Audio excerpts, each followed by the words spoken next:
You're welcome to solve this nice algebra problem, which is x times x times x minus x times x. This is equal to 100. What is the value of x? Now, solution, we have that x times x times x, this is x to power 3. Subtract x times x, this is x to power 2. This is equal to 100. The first step is to take 100 on the left hand side. So this is x to power 3. Subtract x to power 2. Subtract 100. This is equal to 0. Now the next step is that we have x to power 3. Subtract x to power 2. Subtract 100.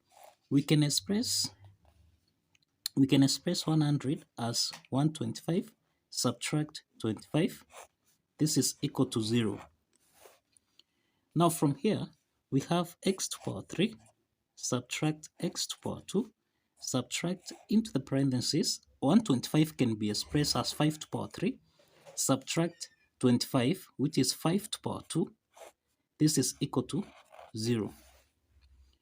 Now from here, we have x to power 3, subtract, now here we have 5 to power 3, then subtract x to power 2. Then here we have minus and minus, so this is plus 5 to power 2. This is equal to 0. So this is x to power 3, subtract 5 to power 3, subtract x squared plus 5 squared. This can be expressed as x to power 2, subtract 5 to power 2. This is equal to 0. Now from here, we have two parts. The first part, now from here we have two parts. The first part is the difference of two squares expressed as a to power 3 minus b to power 3. The second part here, this is the difference of two squares expressed as a squared minus b squared. Now from the first part here, which is a to power 3 minus b to power 3, this can be expressed as a minus b, a squared plus ab plus b squared. Applying this algebraic identity, then x to power 3, that is x to power 3 minus 5 to power 3, this can be expressed as x minus 5. Then here we have x squared plus 5x, then plus 5 squared, this is 25. This is equal to, let's call this equation 1. We have the second part, which is the difference of two perfect squares expressed as a squared minus b squared, which you can express as a plus b, a minus b. So this implies that x to power 2 subtract 5 to power 2, this can be expressed as x plus 5, x minus 5. Let's call this equation 2. Let's combine equation 1 and 2. Let's combine equation 1 and 2. So we have x minus 5. Then we have x squared plus 5x plus 25. Subtract, now here we have x plus 5. Then x minus 5. This is equal to 0.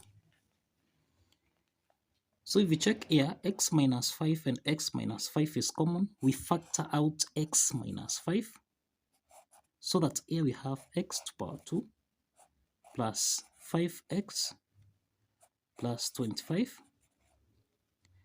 Now subtract, here we have x plus 5. This is minus x minus 5. Close the bracket here.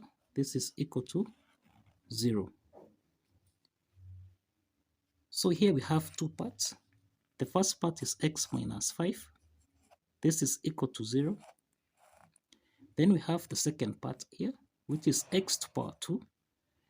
Then 5x minus x. So this is plus 4x. Then plus 25 minus 5. So this is plus 20. this is equal to 0.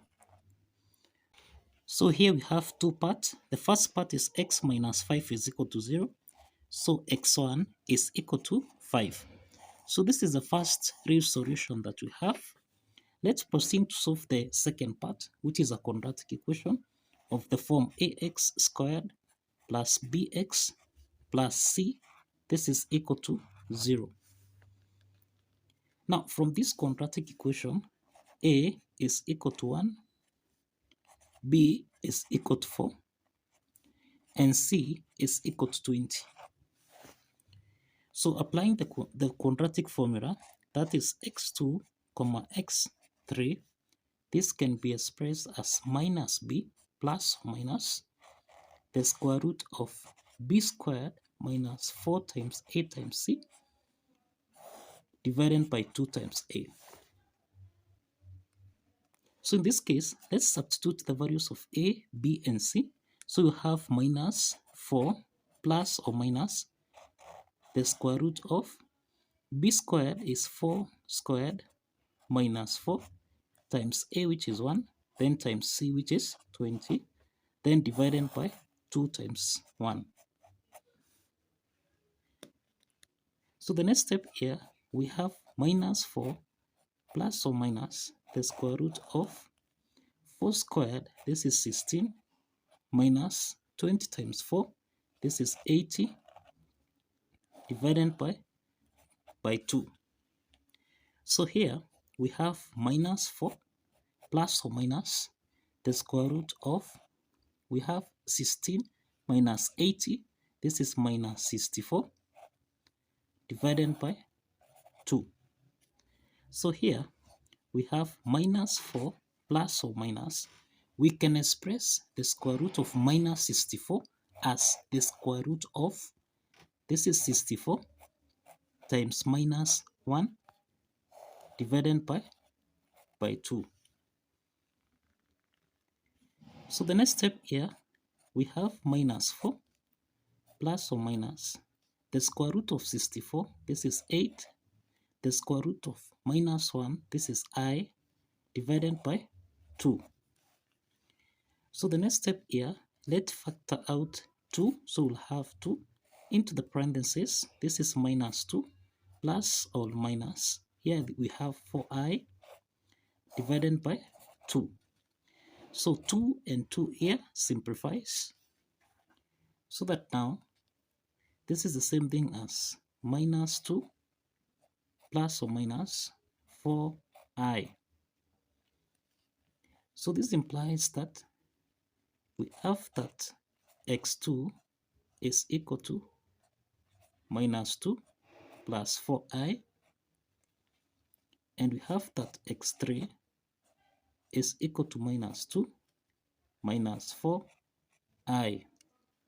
So these are two complex solutions. These are two complex solutions that we have. So we only have one leaf solution in this case.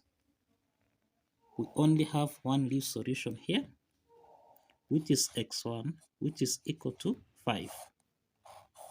This is the only real solution we have. So let's verify here. Let's verify. Let's verify. Now, if you recall here, we had that x times x times x subtract x times x, this should give us a value of 100. The value of x is 5, so we'll have 5 times 5 times 5, subtract 5 times 5, they should give us a value of 100. So 5 times 5 times 5, this is 125, subtract 5 times 5, this is 25, this should give us a value of 100. So 125 minus 25, this is 100, this is equal to 100.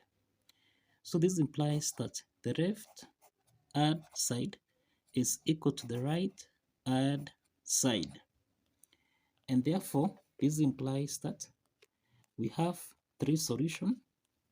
The first solution is a real solution and two complex solutions. So kindly follow the steps. Like this video and subscribe. Like this video and subscribe.